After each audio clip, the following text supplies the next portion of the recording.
एक अपरिचित पुरुषसँग देखेकी थिइन्। त्यही पुरुषले सुनितालाई त्यो महँगो साडी किनिदिएको र सुनिताले त्यो साडी सुटुक्क रिताको झोलामा हालेर माइत ल्याइदिन गुहार मागेकी थिइन्। भगवती यो कुरा सुनेर छाँगाबाट खसे जस्तै भइन्। उनलाई आफ्नी सोझी बुहारीमाथि यति ठुलो शङ्का कहिल्यै भएको थिएन। तर आफ्नै कान्छी छोरीले आँखामा आँसु ल्याएर कसम खाँदै भनेपछि उनको मन डगमगाउन थाल्यो। रिताले आमालाई अझ उचाल्दै भनिन् कि सुनिताले सोझी बनेर सबैलाई छक्क्याइरहेकी छिन् र घरको इज्जत लिलाम गरिरहेकी छिन्। भगवतीको मनमा बुहारीप्रतिको माया र विश्वास क्षणभरमै क्रोध र घृणामा बदलियो।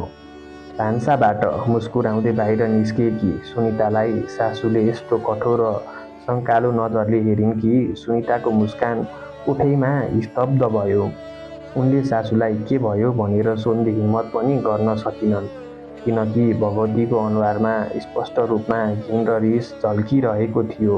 दिउँसोतिर जब घरमा रमेश थिएनन्, सासू भगवतीले रिताको योजनाअनुसार नै काम गर्न थालिन्। भगवती सुनिताको कोठामा पुगिन् र हिजो रिताले दिएको साडी तानेर बाहिर फ्याँकिदिन्। सुनिता अवाक भइन्।